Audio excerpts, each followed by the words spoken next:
नमस्कार मृणाल पाटीलजी. आज उद्योगधंदा कसा काय या मालिकेमध्ये आपलं स्वागत आहे आणि आपल्याकडनं बऱ्याच गोष्टी जाणून घेण्याची इच्छा आहे, पण सुरुवात आपण करूयात. आपली जी फर्म आहे अर्थ केअर इक्विपमेंट, याची काय उत्पादनं आहेत, काय करते अर्थ केअर इक्विपमेंट, इथनं सुरुवात करूयात. Thank you Prashant sir, thank you for calling me here. खूप छान वाटलं की तुम्ही बोलवताय आणि SMEचे जे प्रॉब्लेम्स आहेत किंवा कॉमन ज्या गोष्टी आहेत त्याच्याबद्दल डिस्कस करायचं आहे. So thank you very much for that. अर्थ केअर इक्विपमेंट्स प्रायव्हेट लिमिटेड 2010 स्थापन झाली. माझ्या वडिलांनी ती स्थापन केली. वयाच्या 64व्या वर्षी त्यांनी ती स्थापन केली. So there is a small story I want to share. Retire झाल्यानंतर बाबांनी सगळं विकलं होतं आणि ही वॉन्टेड टू म्हणजे त्यांना जाऊन माझ्या भावाबरोबर ऑस्ट्रेलियामध्ये राहायचं होतं. ते गेले तिथे, पण त्यांना अजिबातच करमलं नाही कारण hard core engineer, businessman, industrialist ते होते. सो ही केम बॅक आणि घरी आमच्या बंगल्यात बसलेले असताना शेजारच्या प्लॉटवर सगळेजण कचरा टाकायचे.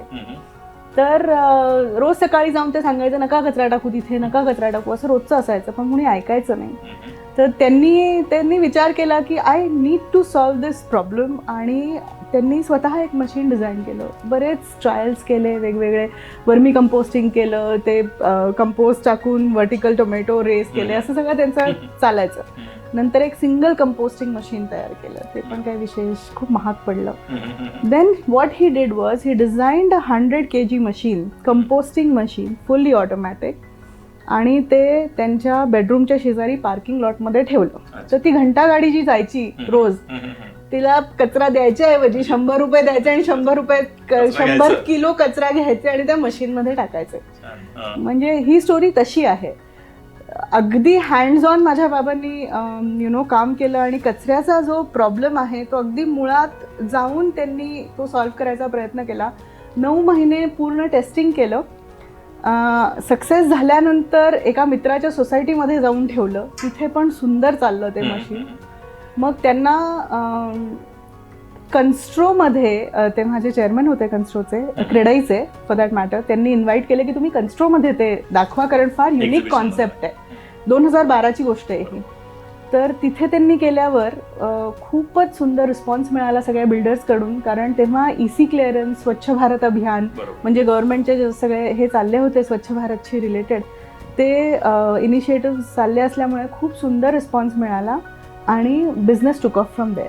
So basically Earth Care Equipments Private Limited company, आम्ही कंपोस्टिंगशी रिलेटेड किंवा वेस्ट मॅनेजमेंटला लागणारे fully automatic, environmentally friendly machinery design आणि मॅन्युफॅक्चर करतो. म्हणजे वेस्ट मॅनेजमेंटला लागणारे इक्विपमेंट बनवतो आम्ही.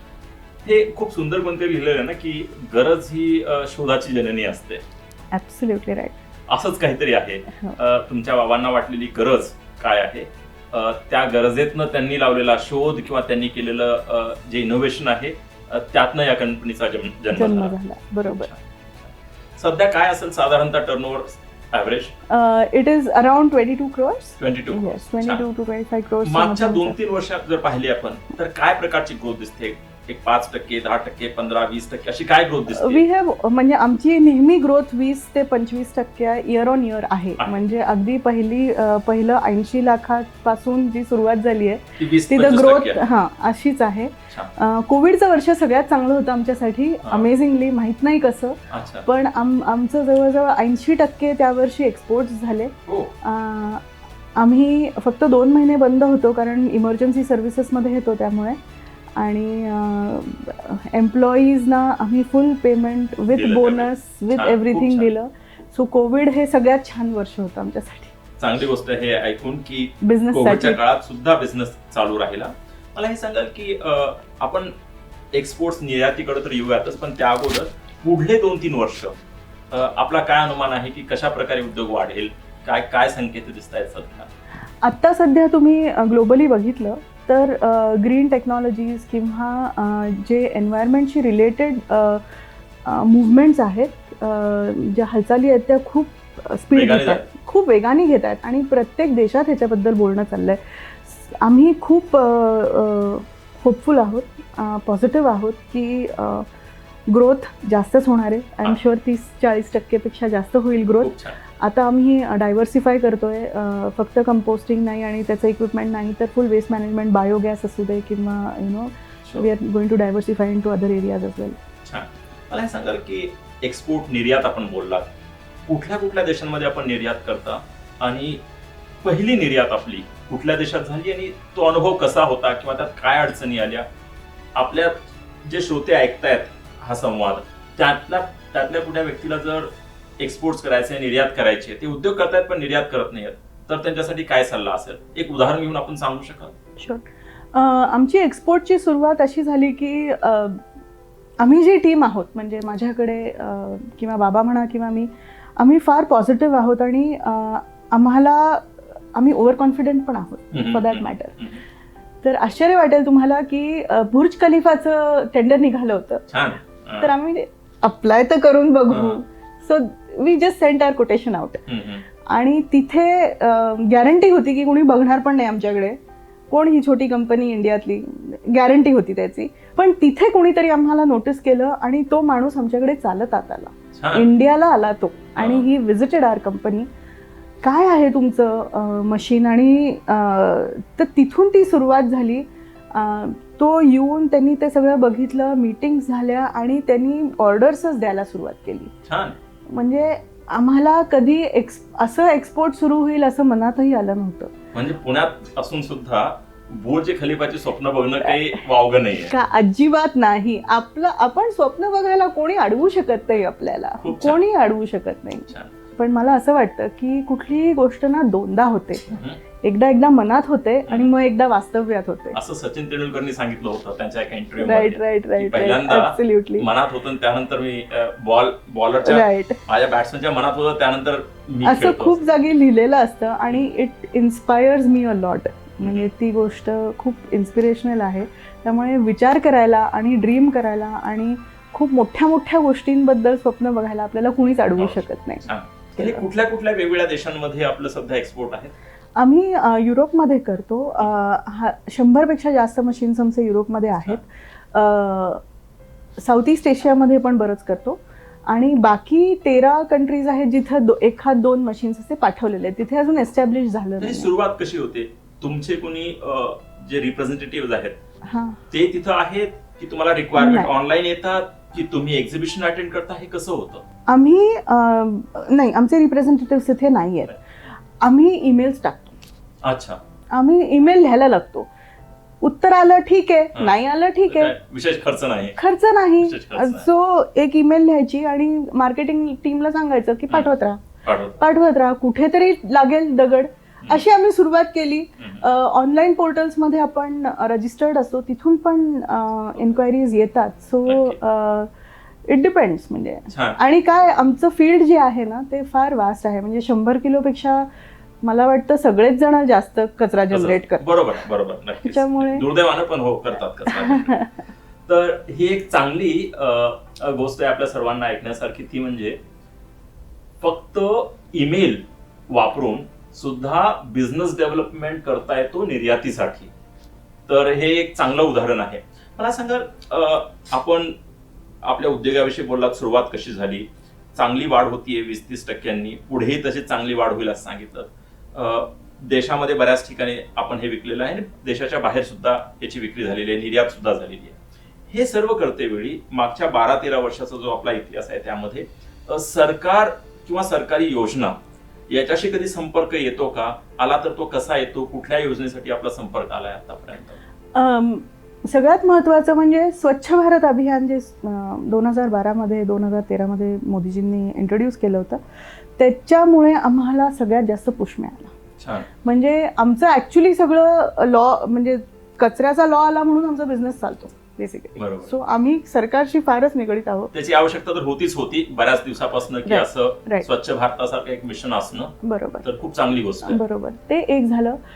कोविडमध्ये जे इमर्जन्सी फंड्स रिलीज केले आणि ते अगदी वेळेवर कंपनीमध्ये आले, म्हणजे अगदी 20-25 दिवसात आमच्या बँकेमध्ये ते फंड्स आले, त्याचा खूपच फायदा झाला. म्हणजे बंद होणारी कंपनी चालू शकते. असे मी खूप जणांकडून ECLGS विषयी बोलतोय आपण, इमर्जन्सी क्रेडिट गॅरंटी. तर ECLGS emergency credit link guarantee scheme ही कोविडच्या काळात आत्मनिर्भर भारत पॅकेज मध्ये आलेली होती. बरोबर. तिचा आपल्याला चांगला फायदा झाला असं आपण खूपच सांगू. चांगला फायदा झाला. मागच्या वेळी जेव्हा फिनान्स मिनिस्टर आल्या होत्या पुण्यामध्ये, तेव्हा त्यांना आम्ही आवर्जून सांगितलं होतं हो. की आमच्या बऱ्याच सभासदांना या स्कीमचा खूप चांगला फायदा झालाय. Emergency link credit guarantee is far better than just giving the डोल आउट. Yes. ही आम्ही चर्चा केली होती. हे ऐकून खूप आनंद झाला. याशिवाय आणखी कुठल्या स्कीम्स किंवा योजना आहेत का ज्याचा आपल्याला फायदा झाला? हो, समाधान पोर्टल जे आहे त्याचा आम्ही खूप उपयोग करून घेतो. तो कसा? आमचं मशीन जर बघितलं तर it is a one time buy. म्हणजे कस्टमर्स घेतात, त्यानंतर क्लिअरन्स झाला की पैसे नाही दिले तरी त्यांचं काही अडत नाही. कळलं. त्याच्यामुळे पैसे अडून राहतात बरेचसे. तर जे छोटे कस्टमर्स आहेत, म्हणजे मल्टीनॅशनल्स नाही किंवा जे कॉर्पोरेट्स ते नाही, गव्हर्नमेंट बॉडीज नाही, पण एक वेळा जे घेणारे कस्टमर्स आहेत त्यांच्यासाठी एक नोटीस गेली की त्यांना किमान वाटतं की काही हे नोटीस आहे, Yes. सरकारी नोटीस आहे. पहिल्या नोटीसवरच बरेचशी रिकव्हरी झालेली आहे. सो जवळजवळ 24-25 केसेस मी केल्या होत्या समाधान पोर्टलवर. अच्छा. त्याच्यात आणि फार सोपं आहे ते वापरणं. बरोबर. म्हणजे तुम्ही तुमच्याकडे जर डॉक्युमेंटेशन असेल, तुमचा इनव्हॉइस नंबर, तुमचं डिलिव्हरी चलान की मशीन माझं तिथं पोचलंय आणि त्यांचा शिक्का आहे, इनव्हॉइस आहे, तर you can raise a case. Machine पोचलं तर पैसे पाहिजे. खूप छान. MSME ऍक्ट जो आहे त्या MSME ऍक्टच्या अनुसार 45 दिवसांमध्ये कुठलीही बायर कंपनीनं सेलर कंपनीला पैसे द्यायला हवेत असं नमूद करण्यात आलेलं आहे. आणि ते जर होत नसेल तर समाधान पोर्टलवरती, जे MSME मिनिस्ट्रीचं पोर्टल आहे, त्यावरती आपण केस रजिस्टर करू शकता. ही केस रजिस्टर केल्यानंतर त्याचा जो पॉझिटिव्ह इम्पॅक्ट आहे याविषयी आपण मृणाल पाटील यांच्याकडनं ऐकलेलं आहे. ही खूप चांगली बाब आहे. इतर जे MSMEs आहेत त्यांनीही MSME पोर्टलचा अशाच प्रकारे लाभ घ्यायला हवा. बरोबर. मला एक सांगा, हे सर्व करतेवेळी, गव्हर्नमेंटच्या ह्या स्कीम्सचा फायदा घेतेवेळी डिलेड पेमेंट विषयी आपण आता बोलला. बायर्स कडनं पेमेंट उशिरा येणं हा एक प्रॉब्लेम आहे का, आणि जर असेल तर तो आपण कसा सोडवता? एकतर समाधान हे एक उत्तर आहेच आहे, याशिवाय तो आणखी जर मोठा प्रॉब्लेम असेल तर तो कसा सोडवता तुम्ही? आधी 3 ते 4 वर्षापूर्वी आम्हाला हा प्रॉब्लेम खूप यायचा की आम्ही म्हणायचो की इन्स्टॉलेशन कमिशनिंग नंतर तुम्ही आम्हाला 25% द्या. तर कस्टमर्स हो म्हणायचे. इन्स्टॉलेशन कमिशनिंग झाल्यावर, त्यांची व्हिजिट झाल्यावर पैसे मिळायचे नाहीत आणि खूप फॉलोअप करायला लागायचा. त्याच्यात सेल्स टीम किंवा रिकव्हरी टीमचं चेंज व्हायचं, म्हणजे लोक चेंज होतात, फॉलोअप राहून जायचा, डेटर्स फार वाढत होतं. पण आता आम्ही पेमेंट टर्म्स बऱ्यापैकी स्ट्रिक्ट केलेले आहेत की काही झालं तरी, म्हणजे आपण गुडविलवर बऱ्याच गोष्टी करतो. कमिशनिंग सर्टिफिकेट मी देऊन टाकायचं की हां ठीक आहे, त्यांचं अडतंय काम आपण देऊन टाकूयात. पण we have made it a little strict. म्हणजे सेल्स टीमला पण सांगून ठेवलेलं आहे की 1 महिना जर लेट पेमेंट झालं तर किती किंमत वाढते मशीनची, 2 महिने पेमेंट लेट झालं तर किती किंमत वाढते, असं हे कॅल्क्युलेशन पण आहे. आणि सगळ्यांना माहिती आहे की you know it is not. तर बऱ्याचशा ऑर्डर्स आम्ही सोडलेल्या पण आहेत, पण आम्ही इन्सिस्ट करतो की so we are choosing our customers. खूप छान. मला एक सांगाल, आपण जेव्हा कुठली एखादी संस्था पाहतो किंवा एखादी कंपनी पाहतो, त्यामध्ये मशीन्स महत्वाच्या पण लोकही तितकेच महत्वाचे. बरोबर. आपल्याकडे किती लोक काम करतात, आणि मला हे सुद्धा विचारायचंय की त्यांचं स्किल डेव्हलप करण्यासाठी आपण काय करता, किंवा असं एखादं स्किल आहे का किंवा कौशल्य जे आपल्याला हवंय पण साधारणतः मार्केटमधनं अवेलेबल होत नाही किंवा युनिव्हर्सिटीमधनं अवेलेबल होत नाही, असं आपल्याला कुठली अडचण जाणवते का? लोकांबद्दल तुम्ही जेव्हा बोलता तेव्हा companies are made by people. म्हणजे आमच्या कंपनीमध्ये कोर टीम आहे किंवा बरेचसे असे एम्प्लॉईज आहेत ज्यांना मी एम्प्लॉईज म्हणणारच नाही, ते फॅमिली मेंबर्स आहेत. त्यांनी त्यांचं करिअर आमच्याबरोबर सुरुवात केलं. आमची कंपनी 10 वर्षाची आहे, त्यांचा जॉब एक्सपिरियन्स 10 वर्षाचा आहे. तर अशी आहेत, सेकंड टियर सिटीजमधून आलेले आहेत. त्यांचं लग्न, मुलं, घर, गाडी सगळं आमच्या डोळ्यासमोर झालं. सो असे खूप जण आहेत. तर स्मॉल स्केल इंडस्ट्रीजसाठी having a family culture, having that bonding आणि having that dreams and ambitions together, ते खूप महत्त्वाचं आहे. आणि आमच्या कंपनीमध्ये तर we are very blessed to have excellent people. छान, खूप छान, आनंद वाटला हे ऐकून. मला एक शेवटचा प्रश्न विचारायचा आहे, तो म्हणजे आपण परत एकदा सुरुवातीकडे जाऊयात जिथनं कंपनीची सुरुवात झाली. आपण सांगितलं 12-13 वर्षापूर्वी कंपनीची सुरुवात झाली. आपल्या बाबांनी कसं पहिलं इनोव्हेशन केलं एका मशीनमध्ये आणि त्यानंतर सुरुवात झाली आणि आपण त्यांना जॉईन केलं. पण आपली स्वतःची पार्श्वभूमी ही इंजिनिअरिंगची आहे. ही पुण्यातनं आपलं engineering computer engineering. Computer engineering. एक कम्प्युटर इंजिनिअरिंग केलेली मुलगी कम्प्युटर्स किंवा IT सॉफ्टवेअर कंपनी हे क्षेत्र सोडून वेस्ट मॅनेजमेंट मशिनरी या क्षेत्रामध्ये उडी घालते, तेव्हा काय वाटलं आणि आता काय वाटतं त्याविषयी? खूप डीप प्रश्न आहे. It's about my choices. Me IT मध्ये होते तेव्हा I come from a generation की आम्ही फर्स्ट जनरेशन IT इंजिनियर्स. म्हणजे आमच्या आधी हार्डली 2-3 वर्ष IT सुरू झालं होतं. तर अगदी US मध्ये जाऊन एकदम हाय फ्लाइंग करिअर, खूप पैसे मिळाले. Y2K चा वेळ होता आणि एकदमच बूम मध्ये होतं IT. मी स्वतः एक फॉर्च्यून 100 कंपनीमध्ये काम करत होते. उत्कृष्ट पगार, एकदम छान चाललं होतं. पण मागे कुठेतरी ना US मध्ये जरी असेल ना, 2 स्वभावाची माणसं असतात. एक जण who can stay without family आणि एक जण who cannot stay without family. So I am of the second kind.